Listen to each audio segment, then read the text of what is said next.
Hello दोस्तों, आपका स्वागत करते हैं अपने चैनल देसी डिटेल्स ओनली के एक और न्यू फाइनेंशियल वीडियो में। आज की वीडियो में बात करेंगे, हमारे एक सब्सक्राइबर हैं जिनका नाम सुमित है। उन्होंने कमेंट करके क्वेश्चन किया। उन्होंने कहा कि मुझे एयू स्मॉल फाइनेंस बैंक से पर्सनल लोन लेना है, जो मुझे क्या रिक्वायरमेंट होगी, एलिजिबिलिटी मेरी क्या लगनी चाहिए। साथ ही साथ 5 लाख के अमाउंट पर उन्होंने हमसे पूछा है कि मुझे मंथली किस्त कितनी देनी पड़ेगी 5 सालों के लिए, और साथ ही साथ उन्होंने पूछा है कि मुझे टोटल ब्याज कितना देना पड़ेगा। तो काफ़ी सारी चीज़ें आज हम लोग कवर करेंगे एयू फाइनेंस बैंक के बारे में। तो वीडियो को लास्ट तक वॉच करिएगा। वीडियो में काफ़ी ज़्यादा नॉलेजफुल होने वाली है। तो वीडियो में आगे बढ़ने से पहले अगर आपने हमारे चैनल देसी डिटेल्स ओनली को सब्सक्राइब नहीं किया तो प्लीज़ आप सब्सक्राइब कर लीजिए। जो सुमित भाई हैं उनको मैं बताना चाहूँगा। तो पहले हम लोग बताना चाहेंगे कि उसका रेट ऑफ इंटरेस्ट क्या चल रहा है। तो एयू फाइनेंशियल बैंक के हम ऑफिशियल साइट पर आ चुके हैं। ये आप लोग देख सकते हैं, हम इनकी ऑफिशियल साइट पे हैं और फीस एंड चार्जेस वाले सेक्शन पे आ चुके हैं। तो यहाँ पे आप लोग देख सकते हैं रेट ऑफ इंटरेस्ट है वो 3% पर मंथ के अकॉर्डिंग लग रहा है। मतलब की बात नहीं, 36 रुपये। 36% हाईएस्ट रेट ऑफ इंटरेस्ट है। ये आपके एज पर सिविल स्कोर के ऊपर डिपेंड करता है। अगर आपका सिविल स्कोर एक्सीलेंट की कैटेगरी में होगा तो आपको एक बेटर इंटरेस्ट मिलेगा। 10% तक का मिल सकता है, 9% तक का मिल सकता है, 14% तक का मिल सकता है। एंड मतलब कि आपको अगर सिविल स्कोर एक्सीलेंट की कैटेगरी में होगा तो आपको लोन मिलने से कभी रुक नहीं सकते हो, आपको लोन तो एलिजिबल होगा। अगर आपका गुड की कैटेगरी में होता है तो आपको थोड़ा हाई इंटरेस्ट लगता है, लेकिन वो लोन एलिजिबल हो जाता है। और पुअर और बैड की कैटेगरी में बैड की कैटेगरी में तो आपको लोन भी नहीं मिलता, और पुअर की कैटेगरी में तो आप लोग लोन के लिए सोचिए तक ना। तो ये यार देखो, अपना लोन किसी भी बैंक से लेने से पहले अगर आप अपना सिविल स्कोर ऑलरेडी पहले से मेंटेन करके रखे हैं तो आप लोग को कभी भी कोई प्रॉब्लम नहीं होती है। साथ ही साथ अगर आप फर्स्ट टाइम लोन ले रहे हैं तो आप लोग को एक चीज़ याद रखनी चाहिए। अगर आप फर्स्ट टाइम लोन ले रहे हैं तो आप लोग को कोई भी सिविल स्कोर की रिक्वायरमेंट नहीं होती है। साथ ही साथ आप लोग जो अपना पैन कार्ड लगा रहे होते हैं उसके बेसिस में जो आपको इंटरेस्ट रेट लगेगा वो आप लोग को वो उस इंटरेस्ट रेट को आप लोग को एलिजिबल होना पड़ेगा। तो आप समझते हैं कि 3%, मतलब कि अगर हम एक तरीके मान लीजिए मैक्सिमम हम लोग को 3% देना पड़ा। और यहाँ पे जो लोन अमाउंट है एयू बैंक में वो आप लोग को 7.5 लाख तक का लोन मिलता है। और लोन टेन्योर की बात करी जाए तो 1 साल से 5 साल तक के बीच में आप लोग को लोन टेन्योर मिलता है। मिनिमम जो एज होनी चाहिए 25 साल होनी चाहिए। मैक्सिमम एज है वो आप लोग देख सकते हैं कि मैक्सिमम आप लोग की एज जो होनी चाहिए वो 60 साल के बीच में, 25 से 60 साल के बीच में अगर आपकी एज है तो आसानी से आप लोग एयू बैंक में आप लोग पर्सनल लोन के लिए अप्लाई कर सकते हैं। ठीक है। तो अगर आपका देखो ये, और यहाँ पे बात करी जाए तो ये 7.5 लाख तक का आप लोग को लोन प्रोवाइड करते हैं। बस एक चीज़ याद रखिएगा, यहाँ पे आप लोग जो इंडिया के रेजिडेंट्स वाले होने चाहिए, इंडिया से बाहर रहते हैं तो आप लोग एयू बैंक से पर्सनल लोन नहीं ले सकते हैं। ठीक है। एयू बैंक से अगर आपको पर्सनल लोन लेना है तो आप लोग को इंडिया में ही रहना होगा। तो आप समझते हैं सारी चीज़ें हम लोग को पता चल गई हैं। तो सुमित भाई को हम लोग बताते हैं कि उनका मंथली किस्त कितना जाएगा और साथ ही साथ टोटल ब्याज कितना देना पड़ेगा। तो उसके लिए चलते हैं अपने ईएमआई कैलकुलेटर पर। इसकी लिंक मैं आपको डिस्क्रिप्शन बॉक्स में प्रोवाइड कर दूंगा। तो हम आ चुके हैं ईएमआई कैलकुलेटर पर। यहाँ पे आप हर एक लोन की प्लानिंग कर लेते हो। तो प्लानिंग का मीन्स मतलब कि अगर आपको पर्सनल लोन की मंथली किस्त निकालनी है तो पर्सनल लोन वाला ऑप्शन सेलेक्ट करना है। अमाउंट में 7.5 लाख देखो हाईएस्ट पड़ा हुआ है, तो पहले से ही कोई रैंडम अमाउंट पड़ा रहता है। तो अगर आपको 5 लाख का लोन चाहिए, अब हम एक ग्रेट इंटरेस्ट ले लेते हैं, मतलब कि मान लो कि 12% के रेट ऑफ इंटरेस्ट से लोन मिला, एक मिनिमम मान ले रहे हैं। ठीक है। अब सुमित भाई को मैं बता दे रहा हूँ कि मिनिमम आपको 12% का रेट ऑफ इंटरेस्ट लग रहा है। अब आपको जो लोन चाहिए 5 लाख का वो 5 सालों के लिए चाहिए। ठीक है।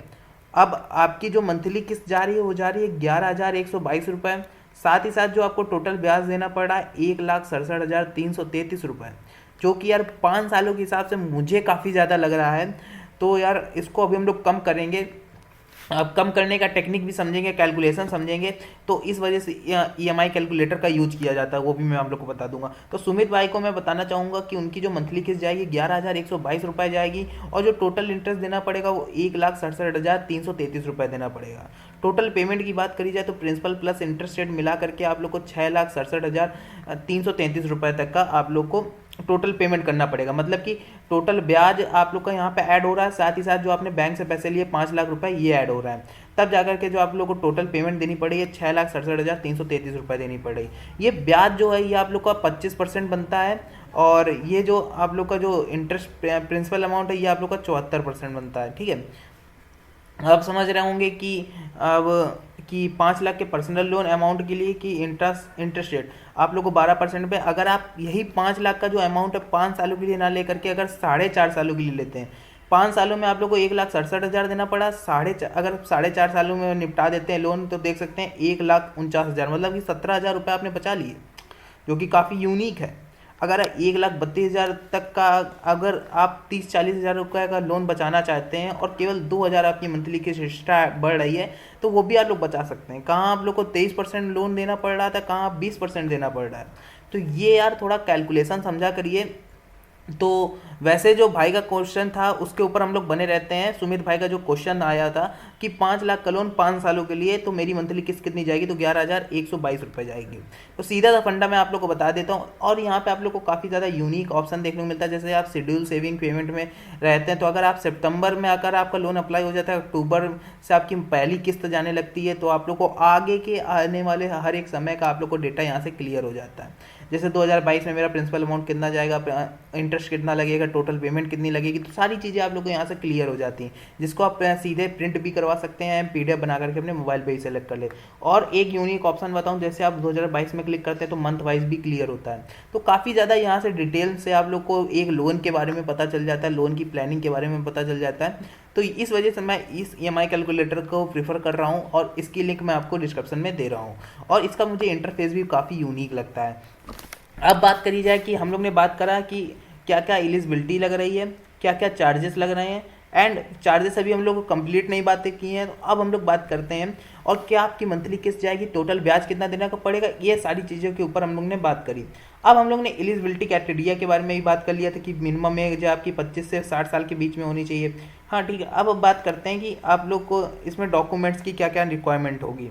ठीक है, तो documents requirement and the personal loan, getting the personal loan from the hassle free process, we believe the keeping thinking simple, there for the documents requirement of personal loan are minimum the easier the documents loan have your Aadhaar card linked to your mobile number. समझ लो, काफ़ी कम documents लग रहे हैं। Faster आप लोग को ये जो बैंक है काफ़ी कम, मैं यार इतने कम डॉक्यूमेंट्स में मैंने आज तक किसी में नहीं देखा। मतलब कि आपका जो आधार कार्ड है, आधार कार्ड में जो नंबर लगा है वो आपके ऐड होना चाहिए। आधार कार्ड में जो आपका नंबर है उसमें आपका ऐड होगा, उसमें एक OTP जाएगा केवल आपके डॉक्यूमेंट्स का कन्फर्म करने के लिए, तो वो आप लोगों को केवल देना पड़ेगा। साथ ही साथ अगर सैलरी स्लिप मांगे तो दे सकते हो, लेकिन सैलरी स्लिप मुझे बताई नहीं गई। जो देखो यार इनके EU बैंक में बताया जा रहा है उसके अकॉर्डिंग मैं आप लोग को बता रहा हूँ। ठीक है, तो उसके अकॉर्डिंग ये लोग काफ़ी कम चार्जेस मतलब कि डॉक्यूमेंट्स ले रहे हैं। तो डॉक्यूमेंट्स में आधार कार्ड ही केवल मांगा है इन्होंने अभी तक।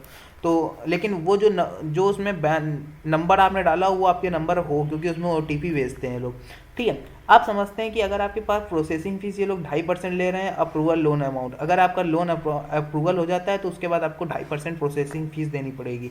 और नो चार्जेस एडिशनल, कोई भी चार्ज नहीं ऐड किए, ना डॉक्यूमेंट्स के लिए ना एडमिनिस्ट्रेटिव के लिए। स्टैम्प चार्जेस की बात करिए तो आपके जो आपका जो लॉ है उसके अकॉर्डिंग, जहाँ जिस स्टेट में आप रहते हैं उसके लॉ के ऊपर डिपेंड करता है। और इंटरेस्ट रेट की तो बात कर ही ली गई है। प्री पेमेंट और फॉरक्लोजर्स की चार्जेस की बात करी जाए, अगर आप 1 साल के लिए लेते हैं तो आप लोग को 5% देना पड़ता है। अगर आप पेड आफ्टर 12 मंथ के बाद अगर डिस्टर्ब डेट के साथ 3% आप लोग को बैलेंस अमाउंट देना पड़ता है। ठीक है, तो काफ़ी यूनिक है। प्री पेमेंट भी आप लोग को 5 से 3% लग रही है लोन अमाउंट चुकाने, और लोन अमाउंट से पहले अगर आप देते हैं तो। ठीक है, तो ये सारी चीज़ें मुझे अच्छी लगी एक AU बैंक को लेकर के। तो AU बैंक अभी देखो AU स्मॉल फाइनेंस बैंक जो है ये अभी काफ़ी ज़्यादा पॉपुलर हो रहा है इस प्रेजेंट समय में। तो इस पे आप लोग एक तरीके से ट्रस्ट भी कर सकते हैं। और इसके जो ब्रांड मैनेजर हैं आमिर खान बन चुके हैं, तो यार इसके ऊपर ट्रस्ट करना बेहद है, क्योंकि काफ़ी ज़्यादा सिंपल और ज़्यादा बड़ा मतलब कि भीषण तरीके से लोन नहीं दे रहे हैं कि काफ़ी समय में आप लोग का लोन अप्रूवल होता हो। सिंपल आप लोग को ऑनलाइन लोन अप्रूवल करना है, और अप्लाई करने का भी मैं आप लोग को टेक्निक बता दूं। तो यहाँ पे आप लोग देख सकते हैं how to apply personal loan. ठीक है, अभी देखो ये जो मैं इस साइट पे बात कर रहा हूँ, इस साइट पे आप आएंगे कैसे, इसके ऊपर मैं थोड़ा बात कर लूँ। तो आप लोग को सीधे AU बैंक का पर्सनल लोन इंटरेस्ट रेट डालना है। आप लोग को पहली साइडें दिखाई देंगी, उसी पे आप लोग क्लिक कर देंगे, पर्सनल लोन वाले ऑप्शन पे आ जाएंगे। यहाँ पे आप लोग को पूरा डेटा अगर अगेन आपको पढ़ना हो तो आप लोग यहाँ से पढ़ सकते हैं।